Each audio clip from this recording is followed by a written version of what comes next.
Hello students. इस lecture में हम लोग kinds of demand, meaning of demand के संबंध में बात करेंगे। तो देखिए, काइंड्स ऑफ डिमांड की बात करने से पहले हम देखें कि मांग क्या है। मांग, डिमांड इकोनॉमिक्स में बड़ा एक महत्वपूर्ण कंसेप्ट है। तो आइए हम लोग इसकी बात करते हैं। तो मांग क्या है? देखिए, मांग को बहुत से अर्थशास्त्रियों ने अपने अपने तरीके से परिभाषित किया है, लेकिन मैं आपको बताऊं, सामान्य अर्थ में अर्थशास्त्र में मांग से आशय क्या है।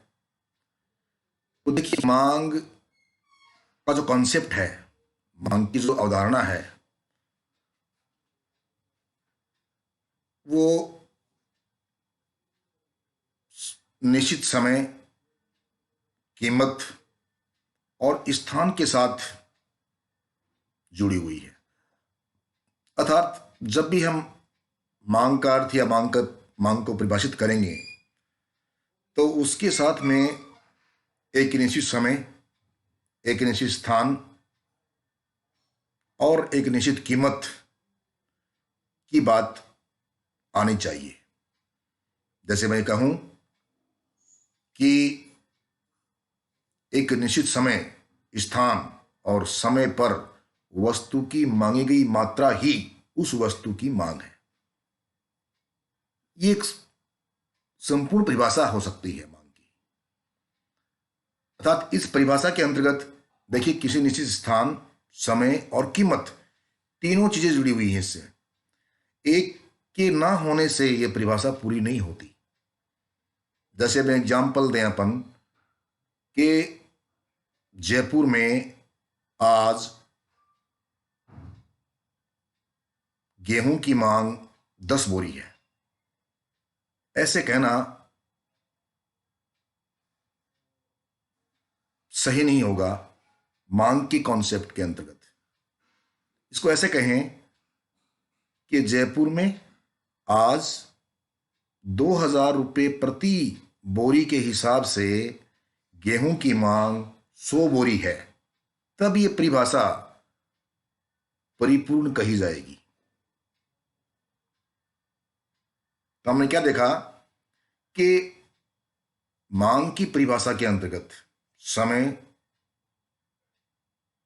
स्थान और प्राइस, ये तीनों शामिल हों तो वो मांग की परिभाषा होती है। प्रोफेसर बेनम के अनुसार, बेनम ने क्या कहा है कि किसी वस्तु की मांग उस वस्तु की वह मात्रा है जो किसी दी हुई कीमत पर, एक कीमत दे रखी है, एक निश्चित समय में खरीदी जाएगी। टाइम दिया हुआ है। प्रोफेसर मील के अनुसार, मील क्या कहते हैं कि मांग किसी वस्तु की वह मात्रा है जो कोई व्यक्ति एक दिए हुए मूल्य पर खरीदने को तत्पर रहता है।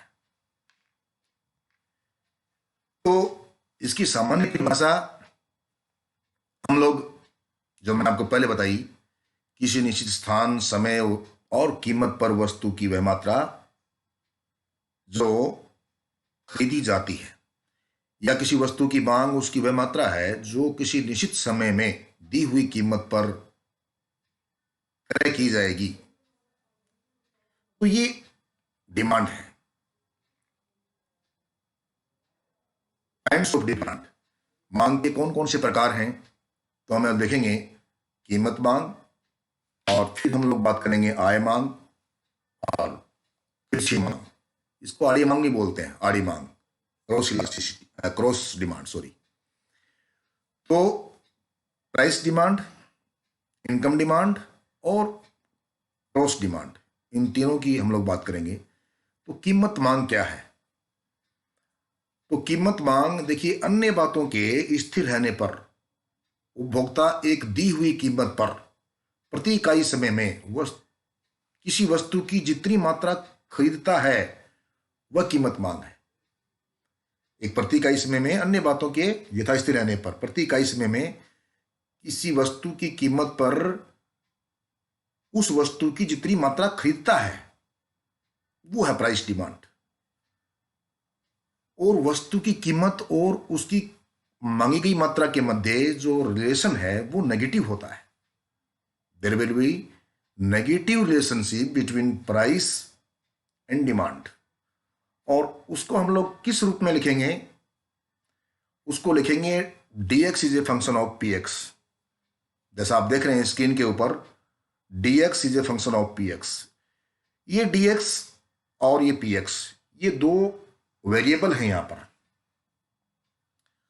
dx is a function of px। dx क्या है? x वस्तु की मांग है। और px क्या है? x वस्तु की कीमत है। ये जो dx लिखा है, ये ध्यान दीजिए विद्यार्थियों आप, ये जो x है वो सफिक्स में है। थोड़ा डी के में नीचे लिखा है इसको x, यानी कि x सफिक्स में है। ये x किसी वस्तु को शो कर रहा है। तो dx किसी वस्तु की मांग और px उस वस्तु की कीमत। तो dx इज ए फंक्शन है। f क्या है? f है फंक्शन, यानी कि फलन। या इसको हम लोग भी कह सकते हैं कि dx is depends on px। जो dx जो है वो px पे डिपेंड करता है, ऐसे भी इसको कह सकते हैं। कुल मिलाकर के ये दो वेरिएबल हैं यहां पर, dx और px। मैं आपको स्पष्ट कर दूं कि ये दो जो वेरिएबल हैं, हम जानते हैं कि एक वेरिएबल डिपेंडेंट होता है और दूसरा वेरिएबल इंडिपेंडेंट होता है। एक स्वतंत्र चर और एक आश्रित चर, दो प्रकार के चर हमारे पास होते हैं, स्वतंत्र चर और आश्रित चर। तो ठीक उसी प्रकार से ये दो चर हैं, dx और px। तो इसको हम यूं पढ़ेंगे, dx is a function of px, या इसको यूं कहेंगे कि dx is depends on px। तो देखिए सीधी सी बात है, dx इज डिपेंड्स ऑन, बिल्कुल इसकी हमारी जो शब्दावली है उसी से बिल्कुल स्पष्ट हो रहा है कि dx is depends on px, कि dx जो है वो px पे निर्भर करता है। तो px पे निर्भर करता है तो px क्या हुआ? स्वतंत्र चर हुआ। और dx क्या हुआ? आश्रित चर हुआ। अब हम कह सकते हैं कि जो dx है वो px पे डिपेंड करता है, अर्थात x वस्तु की जो मांग है, dx x वस्तु की मांग, वो किस पर निर्भर करती है? उस वस्तु की कीमत पर। और अब देखिए फिर इन दोनों के मध्य जो रिलेशनशिप है वो कैसी होगी? नेगेटिव। इन दोनों के जो मध्य रिलेशन है वो कैसा होगा? नेगेटिव, ऋणात्मक। ऋणात्मक किस अर्थ में? ऋणात्मक इस अर्थ में, यदि प्राइस ऑफ एक्स बढ़ती है, किसी वस्तु की कीमत बढ़ती है तो उसकी मांग घटती है। एक बढ़ेगा दूसरा गिरेगा, इसलिए इसका नाम क्या है? नेगेटिव। अगर हम यूं कहें कि एक बढ़ेगा दूसरा ही बढ़ेगा तो संबंध कैसा होगा? पॉजिटिव। तो इसे देखिए, अब आप डायग्राम में देखें। डायग्राम में क्या बता रखा है? डी क्या है? ये मांग वक्र है। ये किस प्रकार से बनता है अपन अगले लेक्चर में बात करेंगे इसकी, लेकिन फिलहाल देखें ये डी एक मांग वक्र है। मांग से क्या बना? मांग वक्र। तो ये डी मांग वक्र है। यहां पे दो एक्सिस हैं, एक ओ एक्सिस एक्स एक्सिस है और एक ओ वाई एक्स एक्सिस है।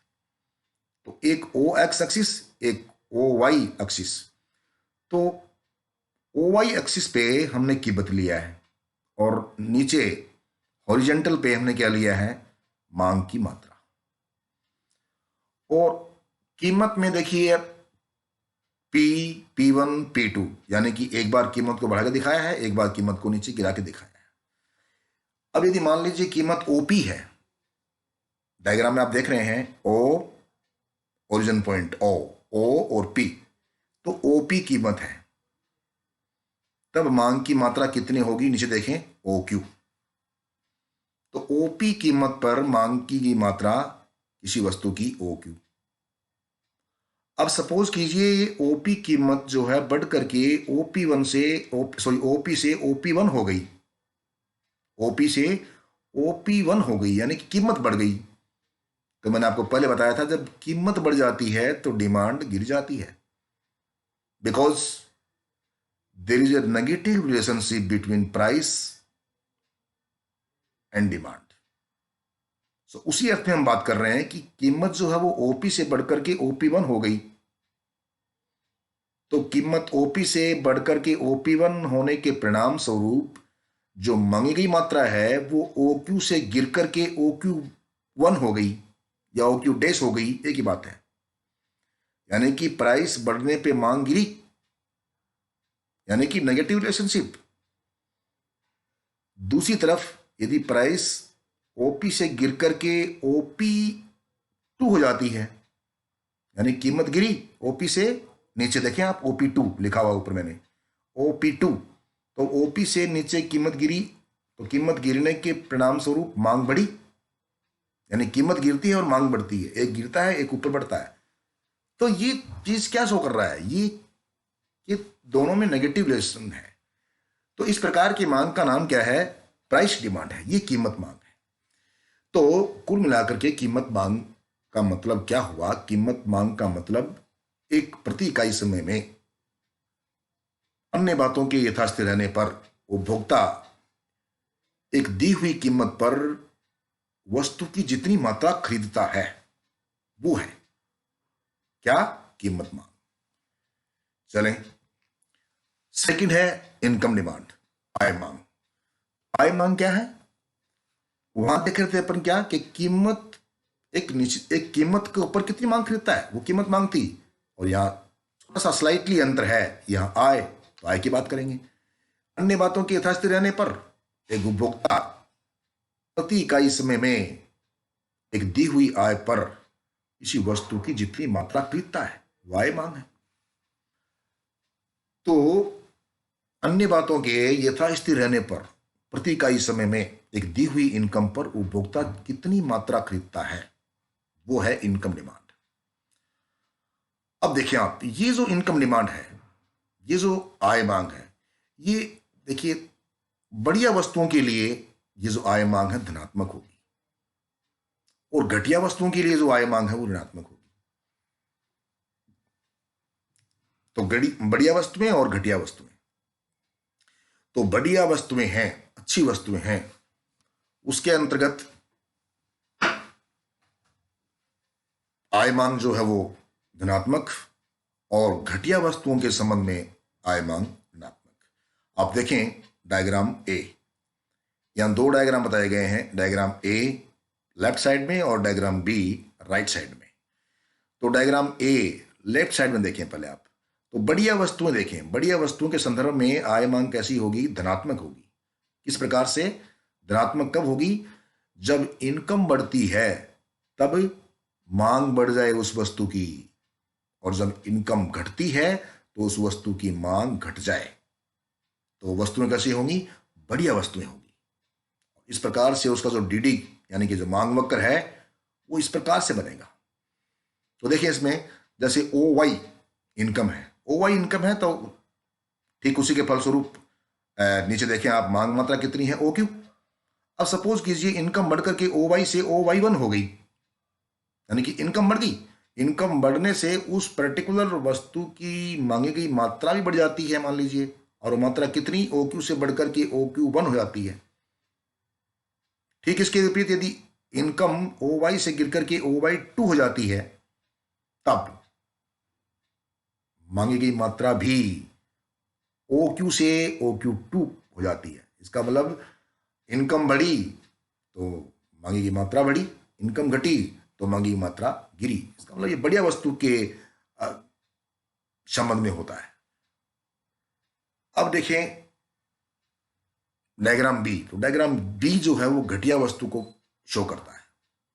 घटिया वस्तु के संदर्भ में क्या होगा, जब व्यक्ति की इनकम बढ़ जाती है, देखिए इनकम बढ़ती है लेकिन फिर भी मांग गिरती है। आपने कभी कोई देखा कि जो एक धनाढ़ वर्ग जो होता है किसी पार्टिकुलर वस्तु की मांग पहले कम कर रहा होता है, और बिल्कुल वो जब अधिक इनकम उसके पास में आने लगती है तो एक पार्टी कोई उस वस्तु की मांग वो कम कर देता है। यानी कि वो पहले जो वस्तु उसके लिए बढ़िया थी, अच्छी थी, वो एक टाइम के बाद में उसकी इनकम बढ़ने के बाद में वही वस्तु उसके लिए घटिया हो जाती है। तो ठीक उसी बात को शो कर रहा है डायग्राम। ओ वाई इनकम है उपभोक्ता की, तब मांगे की मात्रा कितनी है, ओ क्यू। इनकम बढ़ गई, कितनी बढ़ गई, ओ वाई से बढ़कर के ओ वाई वन हो गई, तो मांगी गई मात्रा ओ क्यू से ओ क्यू वन हो गई। यानी कि इनकम बढ़ने पे किसी वस्तु की मांग घटना, ये घटिया वस्तु को शो करता है। तो इस प्रकार से जो आय मांग है वो बढ़िया वस्तुओं के संदर्भ में और घटिया वस्तुओं के संदर्भ में इस चित्रानुसार हम दर्शा सकते हैं। एक है तिरछी मांग। देखिए तिरछी मांग के संबंध में आएंगी, तिरछी मांग की बात आते ही दो वस्तुएं आएंगी। माने सपोज करके एक वस्तु एक्स है, एक वस्तु वाई है। तो तिरछी मांग के अंतर्गत क्या होगा कि एक वस्तु की कीमत बदलेगी लेकिन फर्क किस में पड़ेगा, दूसरी वस्तु की मांगी गई मात्रा के ऊपर। माना कि दो वस्तु है, एक वस्तु एक्स है, एक वस्तु वाई है, तो एक्स वस्तु की कीमत बदलेगी, कीमत में परिवर्तन किसके होगा, एक्स वस्तु की कीमत में, लेकिन मांगी गई मात्रा किसकी बदलेगी, किसी दूसरी वस्तु की, वाई की या ए की या बी की या सी की। इस प्रकार से तो किसी एक वस्तु की कीमत परिवर्तन होने पर जब दूसरी वस्तु की मांगी गई मात्रा में परिवर्तन आ जाए, वो है तिरछी मांग। तो अन्य बातें समान रहने पर एक उपभोक्ता प्रति इकाई समय में वाई वस्तु की कीमत पर एक्स वस्तु की जितनी मात्रा की मांग करे, वह तिरछी मांग है। और एक्स एवं वाई वस्तुएं स्थानापन्न होने पर तिरछी मांग धनात्मक, माने दो वस्तुएं हैं, एक्स और वाई वस्तुएं हैं, ये स्थानापन्न वस्तुएं हैं, तो तिरछी मांग कैसी होगी, धनात्मक। और माना कि एक्स और वाई वस्तु पूरक वस्तुएं हैं, तब तिरछी मांग कैसी होगी, ऋणात्मक। देखिए दो शब्द आए हैं, स्थानापन्न वस्तुएं और पूरक वस्तुएं। मैं इन दोनों को बता दूं आपको क्या है। स्थानापन्न वस्तुओं का मतलब ये है कि एक वस्तु के स्थान पर दूसरी वस्तु का यूज करना, या एक वस्तु के स्थान पर दूसरी वस्तु को प्रतिस्थापित करना। जैसे एग्जाम्पल दूं मैं, चाय और कॉफी, गुड़ और चीनी। गुड़ नहीं है, चीनी काम में लीजिए, चाय की जगह अपन कॉफी भी यूज कर सकते हैं। तो स्थानापन्न वस्तुएं ही है, सब्स्टिट्यूशन गुड्स हैं ये। तो स्थानापन्न वस्तु के संदर्भ में जो तिरछी मांग है वो धनात्मक होती है। ठीक उसी प्रकार से पूरक वस्तुएं कौन सी होती हैं, कॉम्प्लीमेंट्री गुड्स। तो पूरक वस्तुएं कौन सी, जिन वस्तुओं का साथ साथ यूज किया जाता है, जैसे जूते और मोजे, पेन और स्याही, ये कौन सी वस्तुएं हैं, पूरक वस्तुएं, कॉम्प्लीमेंट्री गुड्स। तो इस पूरक वस्तुओं के अंतर्गत तिरछी मांग जो है वो ऋणात्मक होती है। अब आए डायग्राम ए के अंतर्गत। देखें आप, डायग्राम ए में क्या हो रहा है, वो स्थानापन्न वस्तुओं को शो कर रहा है। ये बताने के लिए देखें आप कि तिरछी स्थानापन्न वस्तु होने पर तिरछी मांग जो है वो धनात्मक होगी, यानी कि डीडी का जो है वो इस पर ऊपर की ओर स्लोप हो रहा है, हमारा ऊपर की तरफ स्लोप जा रहा है। तो यहां देखिए ओ वाई एक्सिस के ऊपर वाई वस्तु की कीमत ले रहे हैं और नीचे ओ एक्स एक्सिस पर एक्स वस्तु की मांगी मात्रा ले रहे हैं। अब देखिए वाई वस्तु की जो कीमत है परिवर्तन उसमें आएगा और मांगी गई मात्रा किसकी बदलेगी, एक्स वस्तु की। अब प्रारंभ में देखिए क्या था कि ओपी कीमत थी किसकी, वाई वस्तु की। उस ओपी कीमत पर एक्स वस्तु की मांगी की जो मात्रा थी वो क्या थी, ओ क्यू। वाई वस्तु की कीमत ओपी थी, तब एक्स वस्तु की जो मांग है वो ओ क्यू हो रही थी। अब क्या हुआ, कीमत में परिवर्तन आएगा किसके, वाई वस्तु की, और वो कीमत जो है वो ओपी से बढ़कर के ओपी वन हो गई। यानी कि वाई वस्तु जो है वो महंगी हुई है, वाई वस्तु जो है वो महंगी हुई है, तब एक्स वस्तु की मांग बढ़ गई।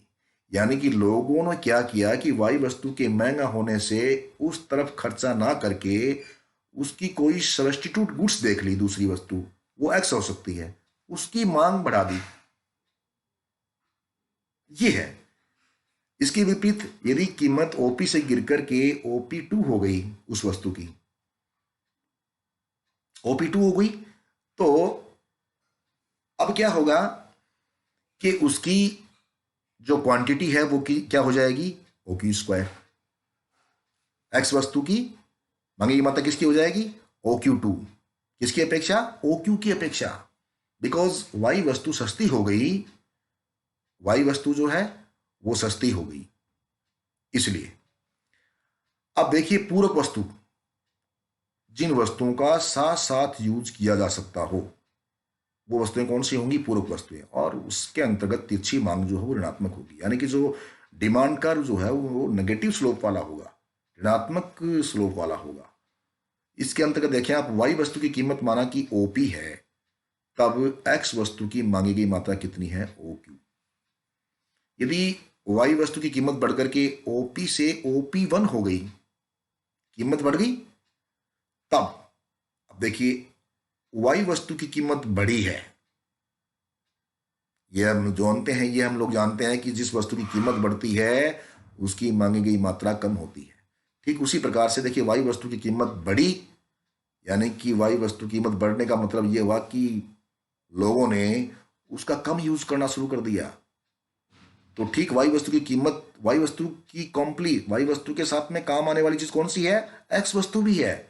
दोनों कॉम्प्लीमेंट्री गुड्स हैं, इसलिए यदि मांग वाई की गिरेगी तो एक्स की भी गिरेगी। तो इस प्रकार से यदि कीमत ओपी से बढ़कर के ओपी वन होती है तो उसके परिणाम स्वरूप मांग गिरती है वाई वस्तु की, तो उसके परिणाम स्वरूप मांग गिरती है एक्स वस्तु की भी। तो मांग गिर करके ओक्यू से ओक्यू वन हो गई। ठीक है, इसके विपरीत यदि कीमत ओपी से गिर करके ओपी टू होती है, कीमत गिर गई तो कीमत गिरी तो मांग बढ़नी चाहिए, और किसकी बढ़नी चाहिए, वाई वस्तु की। लेकिन साथ में किसकी बढ़नी चाहिए, एक्स वस्तु की भी, क्योंकि एक्स वस्तु क्या है, पूरक वस्तु है। तब इस गिरी हुई कीमत यानी कि ओपी टू कीमत पर मांगी गई मात्रा जो है वो बढ़ करके ओक्यू टू हो जाती है। तो ये पूरक वस्तु को शो करता है।